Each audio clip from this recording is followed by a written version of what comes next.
vamos falar de agricultura, e eu coloquei na chamada agriculturas, com S no plural, certo? E por que então agriculturas? Né?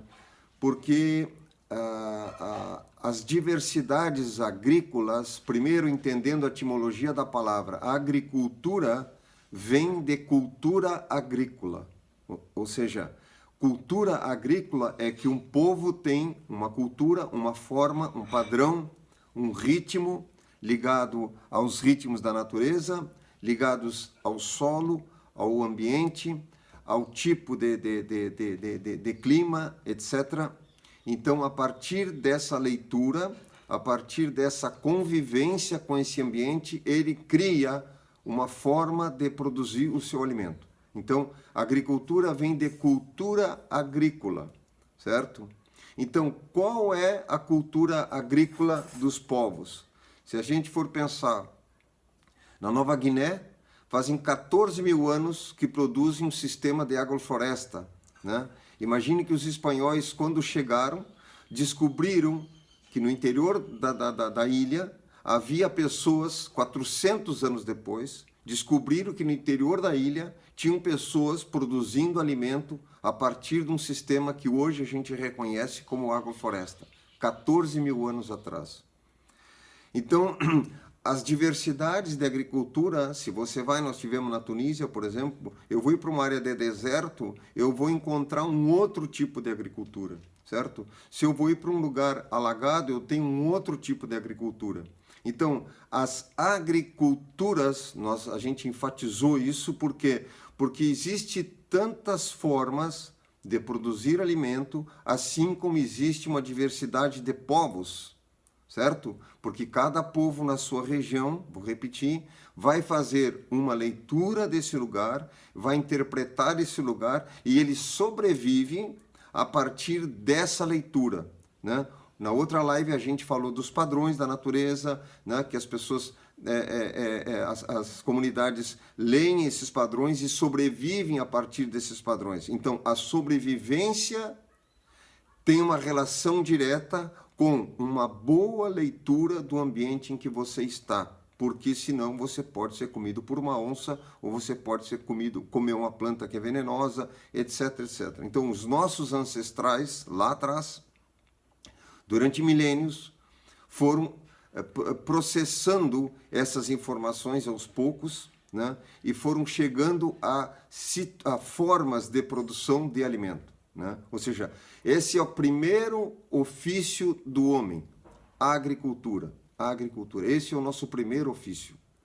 E a agricultura orgânica, né, ela é esse organismo, certo? Que agrega todas essas questões. Então, se eu penso numa fazenda, eu preciso entender que essa fazenda, ou um sítio, ele vai ter que ser um organismo agrícola. Quanto mais próximo de um organismo agrícola, mais sustentabilidade eu vou ter no sistema. Ou seja, o que é o nosso organismo? Eu tenho rim, fígado, etc. Ou seja, esses órgãos todos, estando todos funcionando, eles estão orquestrados. Então, a palavra orgânica vem de orquestrar um sistema.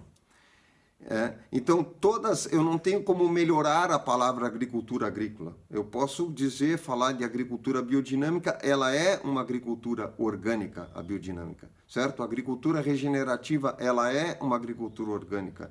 A agrofloresta, ela é uma agricultura orgânica. Ou seja, a palavra orgânico aí, ela engloba isso tudo. Vai diferenciar, como eu já disse, em função desses temas, né? O que é interessante a gente observar hoje é que, se você for ver o que nós estamos repetindo, né, no mundo, falando em agronegócio. Por que se começou a falar em agronegócio? Todo mundo fala em agronegócio. Quando eu pego a palavra agricultura, como já disse, que vem de cultura agrícola, e começo a chamar agricultura de agronegócio, o que eu estou fazendo, né?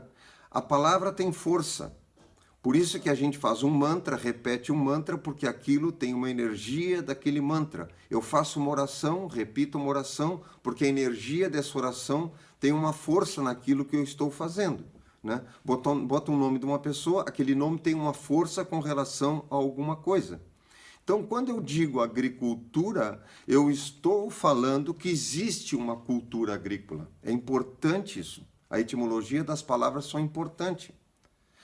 Quando eu chamo de agronegócio, e essas coisas não são de graça, porque as pessoas que fazem isso não são tolas, tem um propósito, esse propósito não é muito benéfico, mas tem um propósito.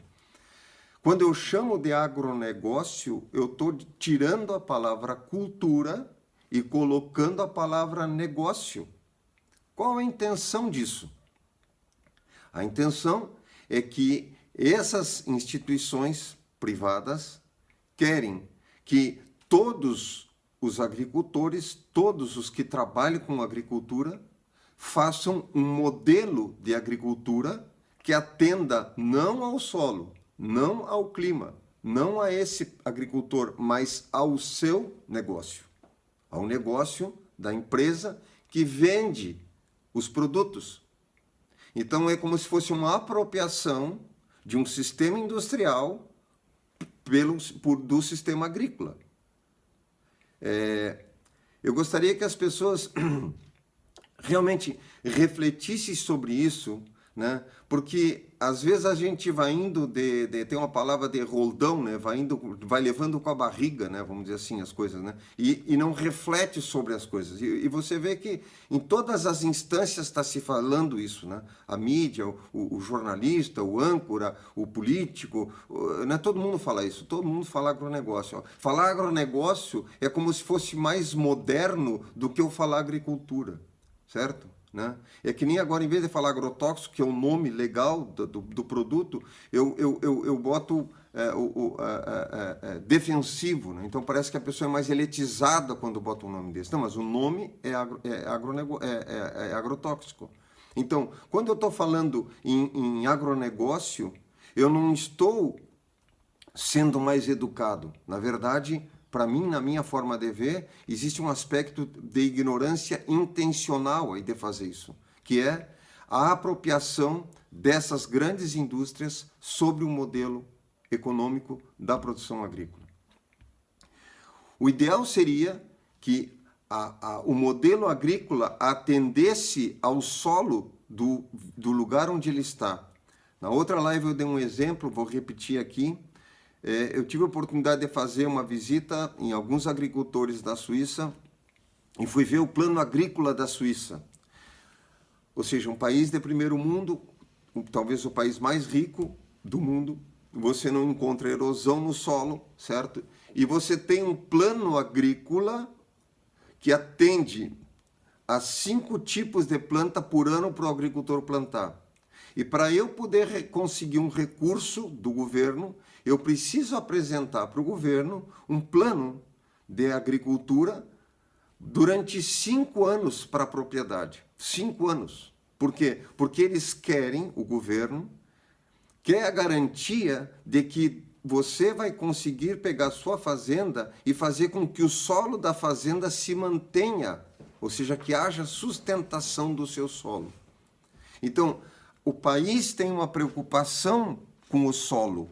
A agricultura vem do solo, eu preciso do solo para fazer agricultura, então eu preservar o solo é a base fundamental para fazer agricultura. É meio óbvio isso, né? Eu posso explicar isso facilmente para um artista, para um médico, para um palhaço, para qualquer pessoa.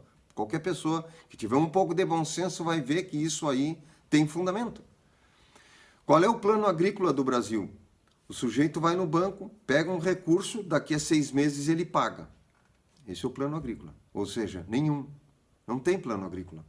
Eu posso fazer de qualquer forma que eu quiser fazer. Eu não tenho compromisso se está tendo erosão ou se não está tendo erosão. Ninguém vai cobrar isso. Então a ideia é o quê? Eu sou dono de uma propriedade e eu faço o que eu bem entendo no que é meu. Correto. Até um ponto. Por quê? Porque o solo é um patrimônio da humanidade. A erosão da minha propriedade é o acúmulo de terra num rio. O rio que está carregando essa terra vai fazer uma erosão, vai fazer um assoreamento em algum determinado lugar. A qualidade da água vai reduzir, etc, etc, etc. Então, quando eu penso em agricultura, nós deveríamos ter um entendimento que ela tem uma relação direta com tudo, com a água, com o solo, com a nossa saúde, que nós vamos entrar em breve agora, e isso seria o motor que deveria movimentar todo o processo com relação à agricultura, certo? E, no entanto, o que mais se vende hoje, em termos de midiático, né? Ou seja, a coisa que mais se vende é uma ideia de que tecnologia é quando eu uso uma quantidade de insumos da indústria química num sistema da agricultura, certo? Gastando uma quantidade de insumos X, e isso é chamado de tecnologia de ponta, certo? Né?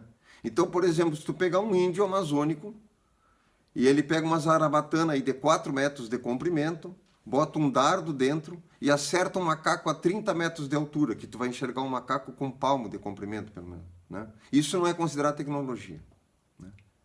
Então, a ideia que a gente tem de tecnologia sempre é algo que alguém nos vende, né?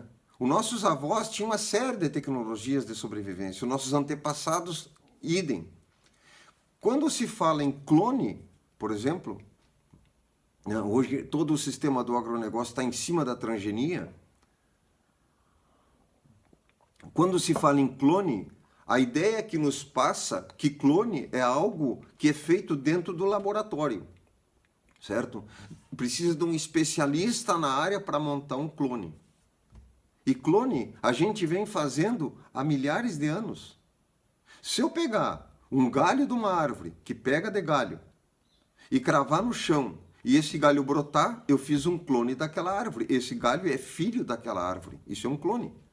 Se eu pegar na axila da folha de uma couve e arrancar uma mudinha dali e plantar, ela vai nascer. Aquela muda é um clone daquela couve. Se eu pegar da axila que sai da folha do tomate, aquele brotinho que sai ali, tirar aquele tomate dali e plantar, eu estou fazendo um clone daquele tomate. Mas a ideia que nos passam, né, é que essas coisas têm que ser feitas por uma empresa especializada, etc, etc, e que você tem que pagar muito por isso. Então, quando a gente fala em agriculturas, né, a ideia é que a gente primeiramente entenda que esses povos que nos antecederam, quando plantavam solstício de inverno, solstícios de verão, existia uma festa para fazer o plantio. A semente era tão valiosa quanto para nós hoje é o dinheiro, porque não tinha moeda. Guardar uma semente era tão importante quanto guardar um cavalo, como guardar uma ovelha, como cuidar de um filho. Por quê? Porque aquilo estava intrinsecamente ligado a sobreviver nos meses seguintes, comer ou não comer.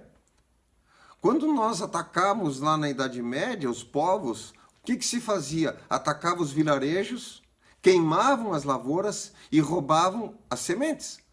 Porque aí esse povo que tu derrotou, ele não tem como sobreviver, porque não tem onde comprar comida. Nós estamos, obviamente, hoje numa lógica que você vai no supermercado e compra comida, né? E é interessante porque cada crise que acontece nos leva a refletir sobre essas coisas. Na crise do transporte, dos caminhões, o que aconteceu? Rapidamente terminou a comida no supermercado. Por quê? Porque o transporte não trouxe. Então, qual é a relação que teria essa agricultura, porque você planta para comer, com as cidades terem minimamente, uma estratégia de sobrevivência município por município? Então, quando a gente fala em sustentabilidade ou desenvolvimento, existem todas as prefeituras têm secretaria de desenvolvimento. E a maioria delas pensa assim, como é que nós vamos trazer uma empresa para essa cidade para gerar emprego? É assim que o pessoal pensa. Ou seja, não pensa numa geração de emprego a partir da cidade, a partir das necessidades da cidade e a partir das potencialidades das pessoas que moram aí. Isso a gente chama de desenvolvimento endógeno, ou seja, a partir de dentro, ou seja, do que está no lugar. E a agricultura que a gente fala ela teria esse peso, essa viabilidade, essa intenção e esse resultado de fazer nutrir esse corpo, esse organismo chamado município. Esse seria o ideal. Ou seja, que nós preparássemos as pessoas para produzir um alimento local. Por quê? Por causa do custo do transporte. Certo? Então aí já tem uma relação do alimento com o resto, o externo do lugar. Né? Então, quando eu penso hoje, né, voltando um pouco para essa lógica do que está se falando hoje de agronegócio, quando eu penso que hoje, imagina que nós estamos entregando grão de soja no porto para mandar para a China e está se vendendo, não sei se vocês sabem, boi em pé, ou seja, animal vivo. Quando eu penso nisso, eu me remeto lá atrás, quando houve a Revolução Civil Americana. Eu não sei se vocês sabem disso, mas o Brasil sustentava os exércitos americanos, nós vendíamos para eles charque. Por isso as charqueadas, né? Minas Gerais, Goiás e aqui no sul faziam toneladas e toneladas de charque e esse charque era vendido para os Estados Unidos. Nós estamos falando isso lá atrás. E hoje nós estamos vendendo boi em pé e grão de soja. Então, quer dizer, eu preciso de um volume gigantesco de produção para poder ter uma receita. Por quê? Porque eu não estou transformando nada, eu estou vendendo um produto bruto. E é louco isso, porque nós já fizemos isso. Então, a história deveria servir para nós como um exemplo de como é que nós criamos o futuro. E nós tivemos lá atrás o ciclo da borracha, entregávamos borracha bruta. E a Pirelli, e entre outras empresas, transformava isso em pneu. E aí depois a gente importa o pneu. Fizemos isso com o café, entregávamos o café bruto. E os caras processavam, faziam nesse café, café solúvel, café não sei o quê, e nos devolviam e nós tomávamos o café. Ou seja, nós viemos fazendo isso ao longo da história e agora estamos fazendo isso com o processo agrícola de uma forma absurda. Volumes gigantescos de terra, a maior parte do solo brasileiro está produzindo soja, estamos entregando em grão e eles estão fazendo ração, que é o que vale, com farelo de soja, que nós podíamos estar fazendo aqui dentro. Então qual é a ideia? Eu planto menos, impacto menos e transformo isso em produto. Ou seja, que se chama de agregar valor, certo? Então aí eu reúno, nesse grão, eu reúno pessoas ao entorno dele para poder processar. Eu vou reunir pessoas no entorno desse grão para embalar. Eu vou reunir pessoas em torno desse grão para estar na internet, como nós estamos agora, para vender. Eu vou reunir designers de pessoas que fazem essas pinturas e gráficos e como é que chama? Layout de embalagem, para poder colocar nesse produto. Ou seja, eu começo a agregar, não só valor, mas eu começo a agregar as funções das pessoas dentro de um produto. E são vários, porque você vai contratar um advogado, tu vai contratar... Enfim, ou seja, todas essas coisas que a gente estuda, eu vou colocar nesse produto, eu vou colocar nesse grão. Se eu pego um animal e vai abater, vai transformar em carne, em charque, nisso, naquilo, naquilo outro, eu estou agregando tudo isso. Então, a conexão do sistema agrícola com o entorno é de extrema importância. E aí eu pego e reduzo isso nessa coisa que parece algo elitizado hoje, chamado de agronegócio. Né? E é tão incrível porque passa essa ideia na propaganda e nas pessoas como se fosse realmente algo de uma elite, né? Que produz essa coisa com essa tecnologia toda de ponta, máquinas gigantescas e produtos e mais produtos, certo? Mas o fundamento, o final desse processo é levar até um porto um grão bruto. Certo? Ou seja, o que seria, entre aspas, chique, né? Seria eu pegar esse produto e transformar ele em alguma coisa, porque eu vou agregar valor. Vamos juntar todos esses outros conhecimentos, a ciência e tudo mais dentro disso. Da mesma forma com os animais. Então, se tu pega, por exemplo, um sujeito na Europa com 100 vacas, ele é um grande produtor. Eu visitei lugares onde o sujeito tinha 300 tipos de queijo.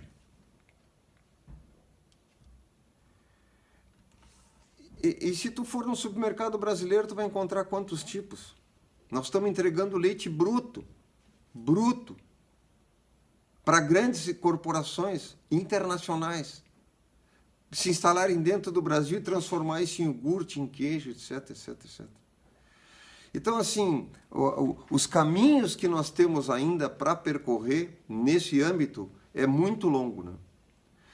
E quando eu falo em agriculturas, e falei dos povos, etc., faz 5 mil anos que nós estamos trabalhando com agricultura orgânica. 5 mil. E a gente fica dizendo assim, não, mas os sistemas de agricultura orgânica não tem como atender o povo. Isso é que o pessoal do agronegócio diz, ou as pessoas que trabalham com químicos. Não tem como nós matar a fome da humanidade trabalhando com agricultura orgânica, né? Vamos precisar de mais terra, vamos precisar disso, não tem como atender. Como assim? Faz 5 mil anos que nós fazíamos isso. A agricultura química começou ontem na história da humanidade. Por isso é importante a história, por isso é importante a filosofia, para eu poder entender as coisas a partir de um contexto, como se nós tivéssemos, que a gente trabalha muito em permacultura, a questão da visão espacial. Eu preciso ver esse todo. Não só pela visão espacial, mas esse todo no tempo. Porque o que acontece? Vamos fazer uma leitura disso. Há 500 anos atrás, nós tínhamos qual o animal mais pesado que nós tínhamos no ambiente? A anta. Uma anta pesa mais ou menos 150 quilos, 170 quilos. Na chegada dos espanhóis, eu vou introduzir um assunto de solo para falar de agricultura orgânica, certo? Então vamos acompanhando o raciocínio, vão acompanhando comigo, vamos indo junto. Então pensa que há 500 anos atrás, aqui no Brasil, nós tínhamos a anta como o animal mais pesado. Quando chegam os espanhóis, o que eles trouxeram? Vacas e cavalos. Vamos colocar um valor de peso médio de 500, 600 quilos, tanto o cavalo como a vaca, né? Dependendo da raça, pode ser mais ou pode ser menos, não vem o caso. Passado um tempo, quando começa a Revolução Industrial, nós começamos a ter os primeiros tratores, pesando mais ou menos 2 toneladas, 2 toneladas e pouco. Passa mais um pouco, nós começamos a ter tratores maiores, 4, 5 mil quilos, certo? E hoje, os caminhões entram na lavoura, levam calcário e pegam um grão. As colheitadeiras aí já com mais de 5 toneladas, tem graneleiros com 20 toneladas. Essas máquinas descarregam para dentro do caminhão com 20 ou com 30 toneladas, ou talvez até mais, se for um bitrem, como acontece no Mato Grosso. E esses caminhões, então, tiram a produção de cima da terra, de cima da lavoura. Ou seja, há 500 anos atrás, nós tínhamos um animal que pesava 150, 170 quilos, e hoje nós temos máquina andando com mais de 5, 10, 15, 20 toneladas em cima do solo, né? Vamos deixar só com 5 toneladas, não precisamos nem falar mais disso. Ou seja, no tempo, falando em tempo, no tempo, o solo está sendo compactado. Os resultados disso é visível, a gente já está vendo. E a gente vem falando disso há muito tempo. Boa parte da crise hoje, que o pessoal... Alguém pedindo aqui para falar depois da relação disso com a saúde. Então, no tempo, a compactação desse solo, e já está aparecendo isso hoje na soja, certo? Estou falando da soja porque é o que está na mídia corrente, que todo mundo sabe, está vendo, né? Problemas de compactação. Então, assim, qualquer uma estiagem que aconteça, certo? Há uma redução da produção porque o solo não está preparado para receber água da chuva. Por quê? Porque está compactado. O que se diz das enchentes em São Paulo? O solo está todo permeado, por isso que a cidade transborda. Sim, com certeza. Só que o solo agrícola também. O solo agrícola está começando a ficar compactado, por isso que as nascentes estão com pouca água, por isso que os rios estão baixando a água. Então, o que acontece? Quando chove, há um escorrimento rapidíssimo para dentro dos rios e a água vai embora para o mar, assoreando, etc, etc. Esse é um outro tema que nós vamos trabalhar numa live que vai ser só sobre água. Água em todos os sentidos, saneamento, etc, etc. Né? Mas agora eu só estou tentando fazer uma relação com relação às agriculturas. Por quê? Porque os nossos antepassados produziram por milênios de anos, como eu dei o exemplo da Nova Guiné, como os índios amazônicos. Imagina que nós temos 300 e poucas, 305, 310 etnias, 200 línguas, e nunca nenhuma universidade foi ver qual o sistema que eles plantam, como eles plantam. Ninguém nunca perguntou isso. Você vai na Amazônia, eu trabalho na Amazônia há anos, os agrônomos da Amazônia estão aprendendo a trabalhar com agricultura, com a mesma agricultura que estão aprendendo aqui no Sul.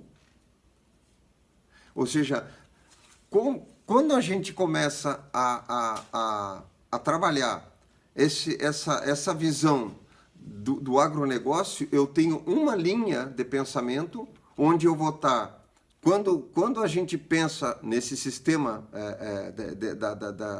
dessa agricultura dessa forma, esse peso em cima do solo tem uma redução de produção, uma redução de água, de entrada de água no sistema, e os desdobramentos disso é o quê? Eu aumento o consumo de água porque eu vou ter que irrigar esses sistemas, certo? Eu tenho uma perda de nutrição porque o solo não tem ar. Então, o que acontece? Quem está vendendo produtos faz o quê? Venda de nutrientes, venda disso, daquilo, para tentar suportar, para tentar manter um sistema que tem um problema de sustentação. Ou seja, ele é uma falência pela forma como ele é feito. E todo tempo nos passa uma ideia de que as coisas só são boas se forem em escala. Só que o seguinte, se tu fores pensar que as maiores produções de arroz do mundo, que estão na Ásia, são todas plantadas até hoje à mão e com búfalo. E essas pessoas são as pessoas que plantam a maior quantidade de arroz do mundo. Não é com colheitadeira, não é com máquina, não tem tecnologia nenhuma disso, etc, etc. Mas nos levam a acreditar que a única forma da gente fazer é comprando uma quantidade gigantesca de insumo e uma quantidade enorme de máquinas. E aí tem um outro discurso que se diz que hoje, né, o sistema agrícola consegue usar muito menos pessoas do que antigamente, porque nós não temos mão de obra. Também não é verdade. Porque se eu for pegar, se eu estou usando um trator na agricultura, eu tenho que botar na minha conta da produção agrícola todos os funcionários que estão na indústria.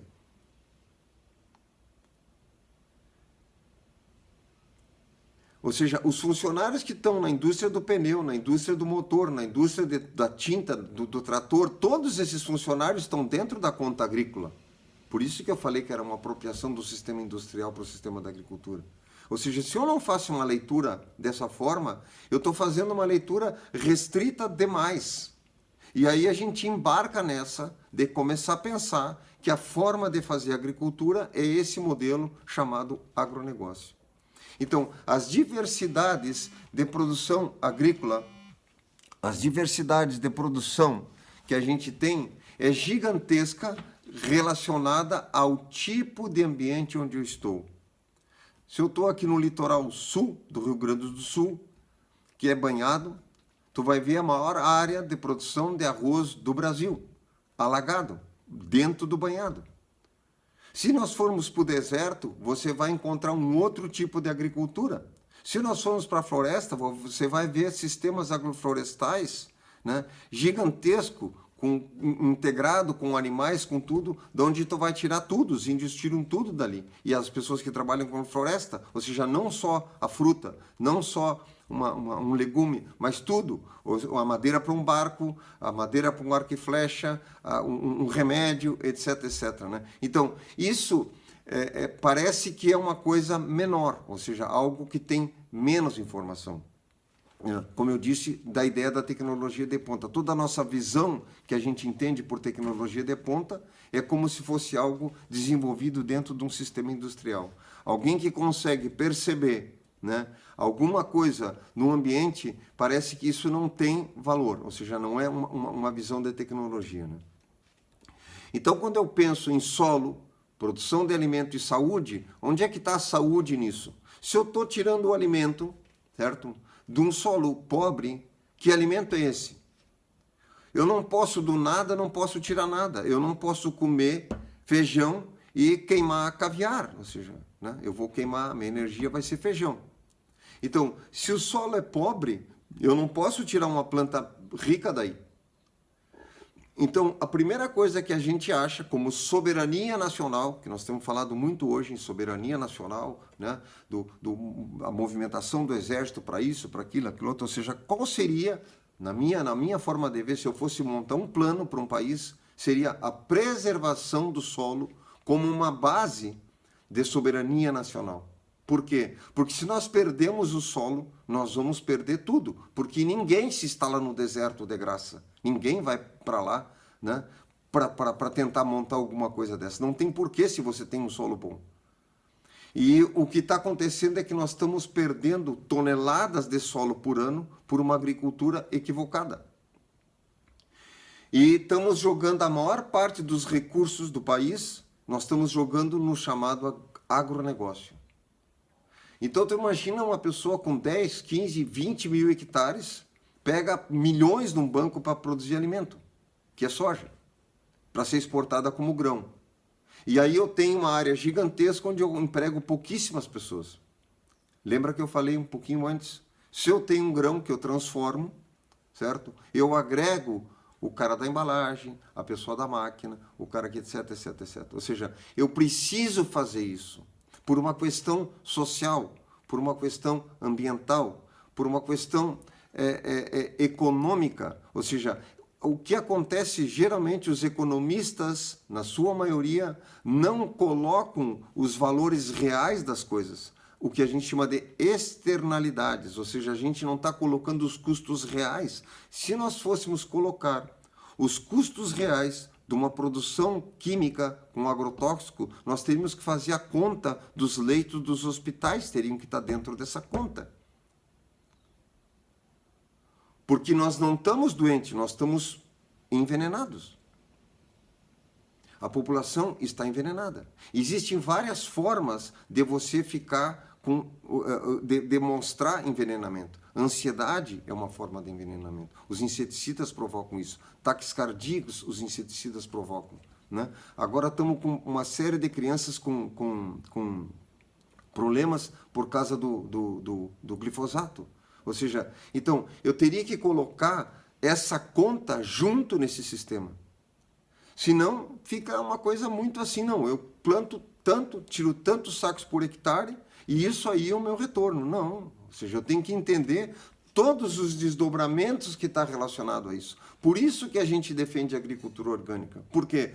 Porque a partir de um sistema de agricultura orgânica, entendendo que a agricultura orgânica é um guarda-chuva disso, né? Ou seja, o que vem de organismo, né? Então a agricultura orgânica agrega todas as outras agriculturas, né? E para nós a permacultura é essa plataforma que reúne todas as agriculturas orgânicas e conecta essas agriculturas orgânicas com o ambiente. Por quê? Porque em permacultura nós vamos conectar o solo, a produção, o ambiente, a água, o saneamento, as construções, a geração de energia e as relações disso com uma outra propriedade ou com o município onde você está. Então, permacultura, por isso que a gente diz que permacultura é design, ou seja, é planejamento. Por quê? Porque eu não posso ver o agricultor só como alguém que planta e come. Ele tem uma família. Ele caga. Esses dejetos vão para algum lugar. Ele mora. Como é que é a casa dele? Ele gasta energia. De onde é que vem? Ou seja, então, eu começo a ver um pouco mais ampliado. Então, a permacultura já como plataforma, né, que o ideal seria que a permacultura fosse as linhas de diretrizes, vamos dizer assim, para nós fazer uma governabilidade sustentável. Quando eu estou falando sustentável, a palavra sustentável engloba economia, saúde, questões sociais, etc, etc, etc. Porque é comum também as pessoas dizerem assim, tem que ser sustentável, mas tem que ser economicamente viável. Se não é economicamente viável, não é sustentável, certo? Vamos. A gente tem que pegar as palavras, e ter consciência sobre o que elas representam.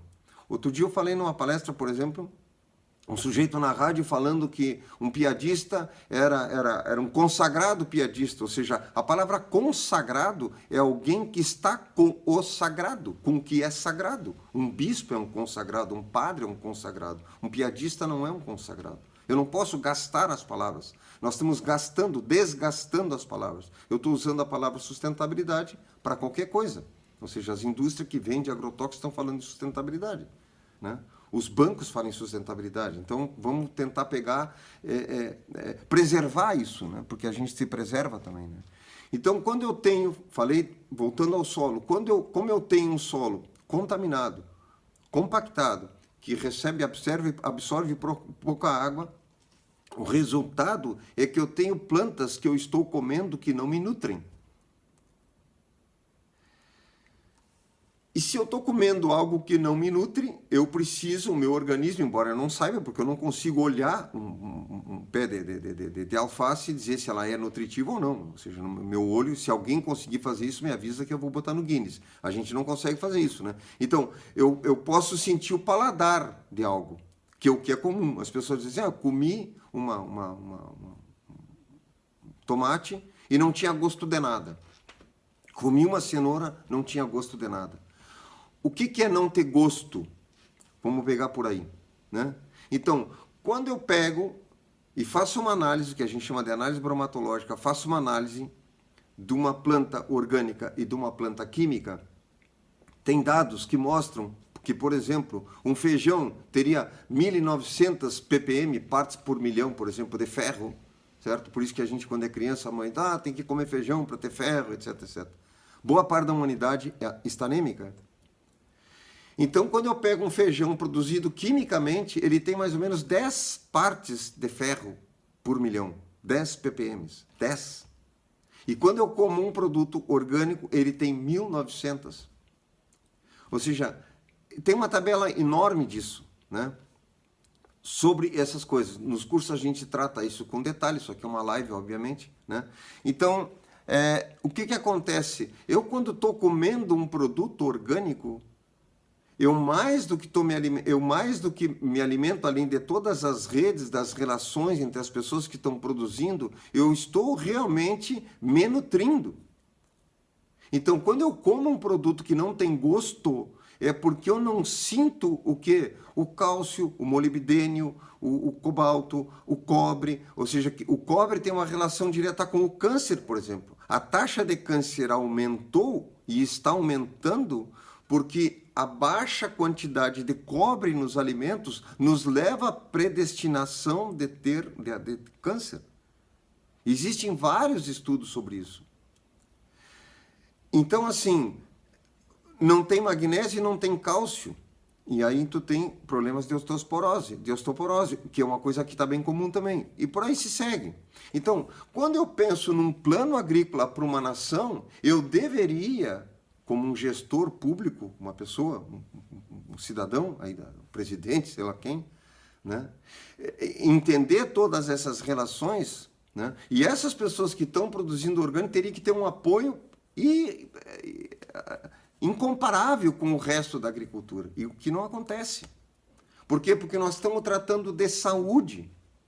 Ou seja, comer hoje um produto orgânico é cuidar da sua saúde. E isso nós não estamos falando dos problemas de estar comendo coisa contaminada com veneno. Não é disso, nem disso. Ou seja, só estamos falando agora de produtos com mais ou menos nutrição. Só por esse ponto já valeria a pena, certo? Você apoiar toda a iniciativa para a produção orgânica. Na França, por exemplo, cada agricultor que converte 1 hectare de terra produzido quimicamente para orgânico recebe por esse hectare $1.000 por ano. Por quê? Porque eles já fizeram a conta de quem está lá no hospital e quanto é que custa essas pessoas por causa não só do envenenamento direto por estar usando produto químico, mas dos desdobramentos das pessoas que estão comendo isso. Isso é gestão.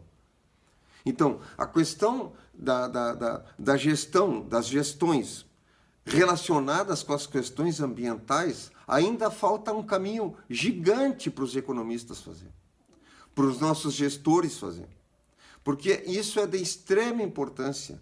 E a cada ano que passa, quanto mais o tempo passa, mais quem está trabalhando com agricultura orgânica, melhor fica o solo. E quem está trabalhando com agricultura química, pior fica o solo.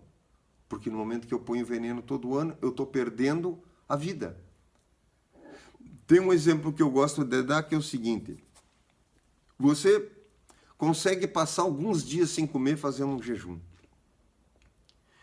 Consegue passar alguns dias sem beber água. Eu não vou falar em quanto, porque vai mudar de organismo para organismo, né? Mas se sabe que as pessoas fazem jejuns prolongados, jejum de água, etc, etc. Agora, que tempo tu fica sem ar? Né? Segundos, minuto. Onde é que eu quero chegar? O solo pode, ao longo de décadas, ter perdido os nutrientes, porque foi exaurindo em função do manejo equivocado, usando produtos químicos, aragem mal feita, exposição ao sol, porque nós estamos decompondo o carbono, etc, etc. Quero voltar no carbono em seguida. Mas quando o solo está compactado, que foi o que eu falei da relação desde o início lá atrás, de 500 anos atrás, até as máquinas pesadas de hoje, ou seja, essa linha do tempo da compactação do nosso solo, quando o solo está compactado, que é como a realidade brasileira hoje, eu tenho uma perda de permeabilidade de água e eu tenho uma pouca capacidade de absorção de água e eu tenho pouco ar no solo. A vida resiste a pouco nutriente, como nós num jejum, resiste a uma condição de menos água, mas quando chega num ponto onde não tem ar, aí a natureza reage.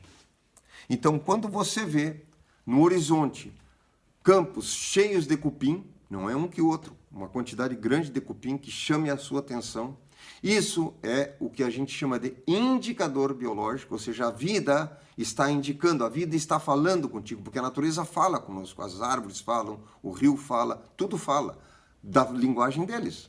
Assim como a gente encontra uma pessoa de uma outra língua, né, você teria que estudar aquela língua para entender o que ele está falando. Então a natureza também fala com a língua dela. O cachorro também fala contigo.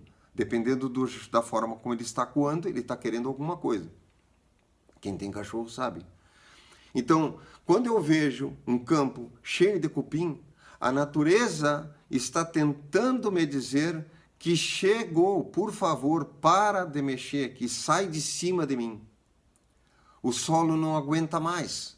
Então, o cupinzeiro, os cupinzeiros, quando é uma quantidade, obviamente, né? Porque aí é uma desfunção, o cupinzeiro está tentando dizer, estou sem ar, o solo não tem mais ar, não adianta plantar mais nada aqui.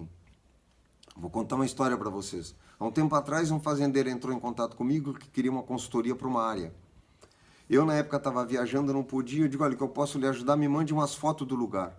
E ele mandou algumas fotos. E eu respondi no e-mail para ele, digo, olha, essa sua área, provavelmente o senhor passou uns 20, 25, no máximo 30 anos plantando, e aí a área começou a produzir menos, e aí você abandonou a agricultura e colocou gado. Mas ainda não tinha pasto suficiente também para esse gado, expliquei um pouco assim para ele. O cara me disse, mas como é que tu sabe? Foi exatamente isso que aconteceu. Ou seja, eu sei porque o cupim me disse. Porque a área estava repleta de cupim. Então, o cupinzeiro é o indicador biológico de que o solo não tem mais ar. Então, como nós passamos um jejum de dia sem comida, um jejum de dia sem água, agora sem ar, é pouco tempo. Ou seja, então, no tempo da humanidade, nós estamos aí com 50, 100 anos de agricultura sobre o solo do Brasil e os últimos 50 anos com uma carga de peso em cima, né? Então, esse foi o período que a gente fez o jejum de nutrição e de água. Só que agora nós estamos ficando sem ar. O solo está ficando sem ar. Por isso, os cupins.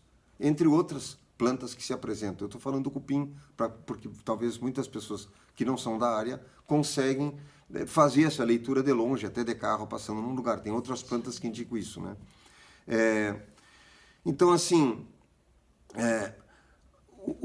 quando eu falo e volto a falar da coisa das agriculturas, é porque como é que foi a base que o Bill Mollison começou lá atrás, na década de 70, né, que chegou na palavra permacultura, de cultura permanente, é porque ele viajou por vários continentes, tentando entender como os povos, ao longo de milhares de anos, ou seja, se sabe que aqui na Amazônia os índios estão há 16 mil anos, né, que tem povos que plantando no mesmo lugar. Eu tive regiões onde os povos estavam plantando arroz há 4 mil anos no mesmo solo, no mesmo solo.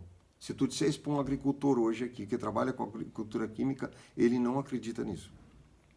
Porque o veneno, o adubo químico, aos poucos vai matando a vida e chega um ponto que você não tem mais como tirar de um lugar que não tem mais nada. É o que eu acabei de explicar. Só que ainda, esse tempo para nós ainda não chegou, ele está indo. Nós estamos indo para esse colapso, certo? Mas já tem sinais do colapso, para quem consegue ler o que a gente chama de leitura da paisagem, que é com que a gente trabalha, né? Então, a leitura da paisagem nos mostra isso. Então, o Bill Mollison, quando faz essa percepção e essa pergunta de como os povos, durante milhares de anos, conseguiram sobreviver no mesmo lugar, coevoluíram com o lugar, e nós, com tão pouco tempo de vida sobre os territórios, seja que país for, como é que a gente conseguiu impactar tanto? Como é que nós conseguimos degradar tanto? Como é que a gente conseguiu ser tão garimpeiro num sistema de produção de alimento, né, quando nós tivemos, na história da humanidade, uma leitura diferente disso? Nós podíamos ter feito diferente isso. Mas nós não levamos em consideração o que os povos antigos fizeram. Não levamos. E eu anotei aqui para não me esquecer, na Grécia Antiga, a queda da fertilidade se deu pela negligência do uso dos estercos dos animais. Num determinado momento, começaram a parar de usar os estercos na lavoura e a fertilidade do solo se foi, e aí você começa a ter fome. Então, preservar, né, o solo é preservar a nós mesmos, obviamente. Isso para nós, na nossa forma de pensar, óbvio que isso seria um tema de soberania alimentar. Isso tinha que estar sendo discutido dentro do Congresso, juntando o Ministério da Agricultura com o Ministério da Saúde, com o Ministério Social. Essas coisas tinham que estar na pauta dessas pessoas. Por quê? Porque nós estamos envenenando as pessoas aos poucos. Ou seja, as pessoas, repito, não estão doentes, as pessoas estão envenenadas. Porque você tomando água pura e comida boa não adoece. Pode quebrar uma perna, isso é outra coisa, né? E no nosso imaginário, a gente fica achando que é normal que as pessoas vão envelhecendo e vão ficando meio lelé da cabeça, que a pessoa vai perdendo funções. Não é verdade. Você vai no campo, em lugares desses povos antigos, tu vai ver gente com 80 anos, 90 anos trabalhando. Obviamente, o corpo não é mais o mesmo, você faz mais lento, etc, etc. Mas não há uma decrepitude como a gente está enxergando agora. Nós temos jovens, né, que não têm força. É comum porque eu recebo pessoas aqui. Eu estou com 58 anos... E às vezes estou com pessoas comigo aqui com 20 e poucos anos, se eu for resolver cortar lenha, carregar qualquer produto, fazer qualquer coisa, a resistência dessas pessoas é menor do que a minha, que sou muito mais velho. Deveria ser o contrário. Só que essas pessoas já estão, que é a geração iogurte que eu chamo, ou seja, essas pessoas já estão desde o ventre comendo esses produtos todos dessa maneira. Então nós estamos perdendo a nossa capacidade. Ou seja, então solo, alimento e saúde é um dos temas do curso que a gente trata, né? Obviamente com mais profundidade, como eu já disse, isso aqui é uma live. Então, eu preciso entender essa relação de que solo eu estou tirando meu alimento, né? Que alimento eu estou comendo, certo? E quais as relações disso com a minha vida. Eu não sei se vou conseguir responder perguntas aqui, então por isso que eu coloquei que as pessoas... mande as perguntas para o canal, e eu confesso a vocês que eu não entendo muito dessas coisas aqui, não pensa tu que eu entendo, foi a Tati que ligou esses aparatos tudo aqui, né? Vocês mandem as perguntas e a gente responde, e se quiserem fazer sugestões para outra live, a gente aceita também, que vai ser hoje é quinta, vai ser na segunda-feira, certo? Eu vou ter que encerrar por aqui, está fechando 6 horas. Eu agradeço a todos a participação e até segunda na outra live que vai ser às 20 horas, certo? Essa a gente fez mais cedo porque tinha um pessoal da Europa querendo participar e para eles às 8 fica muito tarde, que vai ser à meia-noite lá, ok? Um abraço a todos então e aguardo as perguntas de vocês. Grande abraço e obrigado por todos. Desde quando tá assim? Agora.